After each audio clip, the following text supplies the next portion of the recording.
Alright, welcome to this edition of The Way of the Warrior. We're going to do a quick review of UFC 126, starting with the bottom matches, so let's go. First off, the first match was Miguel Torres versus Antonio Banuelos, and this match was pretty much a matter of length to me. Torres just kept his distance and picked him apart. Banuelos didn't really have much of anything, and he barely attempted any takedowns. It seemed very just straightforward. It was all Torres. What were your thoughts? Yeah, it was a bad game plan by Antonio Banuelos. He should have tried to take him down. He should have tried more often. It just seemed like he had a bad game plan. Miguel Torres had the reach advantage, just pretty much jabbed him to death, and pretty much played hit and run the whole fight. I think it was the worst fight of the night. Actually, it's funny you say that he jabbed him to death, because one of the coaches that he trained under for this fight was a coach that used to train GSP back in the day. And you remember back in the last fight against Koscheck, GSP pretty much jabbed him to death. So yeah. All right. So that match is down to 2. Next match was Jake Ellenberger versus Carlos Roca. All right, and I didn't get to see too much of this fight, but what were your thoughts about that? Ellenberger getting the win. Yeah, Ellenberger played smart. Roca dominated the first round with his submission skills, his Brazilian Jiu-Jitsu. He's very, very talented in that. He has good kicks, but he doesn't. If there's a weakness, it's his hands. He's not really, he doesn't have fast hands. But Jake Ellenberger played it, real smart. After the first round, he kept his distance. He didn't want to get taken down, because that guy Roca's dangerous. Because he can submit you out of any position on the ground. And sometimes he was baiting Ellenberger when he was down, try to squabble with him so he could take advantage. But Ellenberger played it smart, kept his distance, and towards the end of each round, he went for the takedown and got Roca down to get those points. And after the fight, whatever judge had gave Ellenberger all 3 rounds, they need to be fired. Because the first round clearly Roca won that without any doubt. Alright. Next match, highly anticipated, John Bones Jones against Ron Darth Bader. Bader being the 2008. Ran to Luke Skywalker. Yeah, being the 2008 Ultimate Fighter winner, John Bones Jones. You know him from all of the suplexes and, as they say, dynamic moves and all that type of stuff. Yeah, the roundhouse elbows. Yeah, well, there wasn't too much flash from John Bones Jones, but he effectively beat Bader, and I mean, I want to say dominated him for the most part. Bader, I was very curious to see if Bader would test his chin, but I mean, he barely touched him. Never had a chance. Yeah. So after the match, Rogan announced that John Bones Jones will face Shogun in March 19th, which is only about what's that, like 6 weeks away, and that's a quick turnaround. Rashad had to bow out of this match. Yeah. I didn't want to see him fight Shogun anyway. I'm glad this happened. All right, so do you think Bones can make a quick turnaround, and because it seems like he won't have any time to rest like most fighters would after a fight. They take a week or 2 off and then they train for the next fight.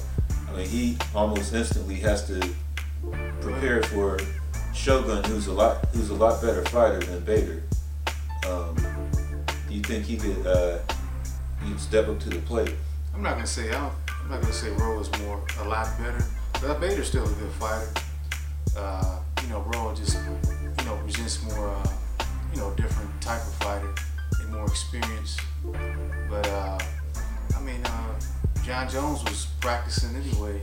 This is part of his training. He's just warming up for the real thing. I mean, he didn't get touched at all, so it shouldn't be too much of a problem. He gets 6 weeks, a month and a half. That's enough time to rest up for the next fight. All right. Next fight was the Battle of Ohio, and this was Forrest Griffin versus Rich Ace Ventura Franklin. Worst co-main event I ever seen. This was, I actually think it was like the battle of the injured. Forrest Griffin coming off a 14-month layoff, had surgery, and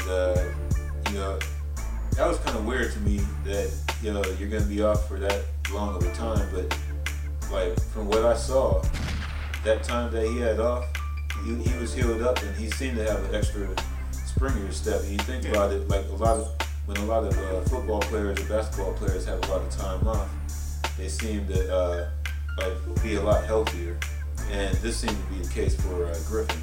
Well, I mean, the only downside is that he was rusty. His timing wasn't there because he didn't go against like live real competition. Right. But he was definitely the fresher of the two. Franklin, he still had the injury to his arm from the Liddell fight, and you could see that took effect. He didn't really swing with that broken arm as authoritative as he normally would. So I think that made a difference in helping Griffin, win the fight. Plus Griffin taking him down in the first round. Right. Yeah. Kind of gave him the momentum carried him through the whole fight. Yeah, because he clearly had the strength advantage. Yeah, that's why I picked him. And I mean, I'm not gonna say it was the worst co-main event, but I mean it definitely kind of just wasn't as exciting. Yeah, I kind of like we fell asleep through it. All right. So now we're gonna go to our main event.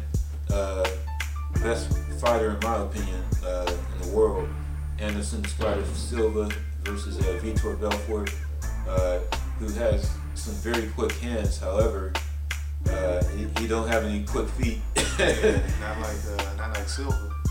Yeah, it's just amazing. It's like he comes up with a way, even when the competition is supposed to be a lot better. He always comes up with a way to beat his opponent, and this time it was just a front kick, and he hit him on the button, and dude was out. So, I mean, do you think at any point did Belfort really pose a threat? I mean, the only time I could think was when Silva kicked and he caught his leg and took him down. But Silva has great ground defense. He has great defense. Period.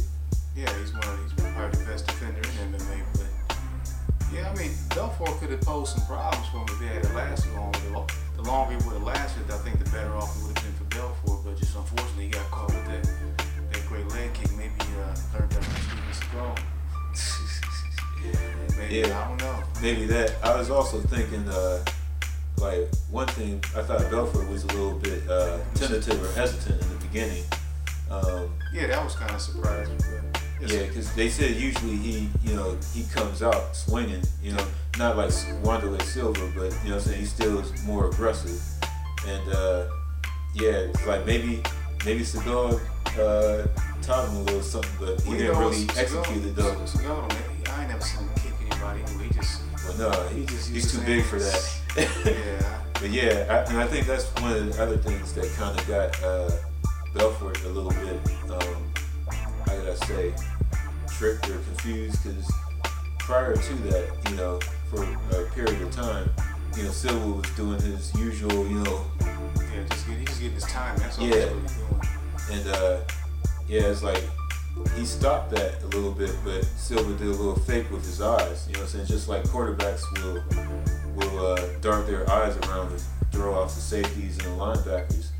And I guess he was sort of expecting him to just kick low or kick to his body, but he, like I said, he just wasn't expecting it and got caught.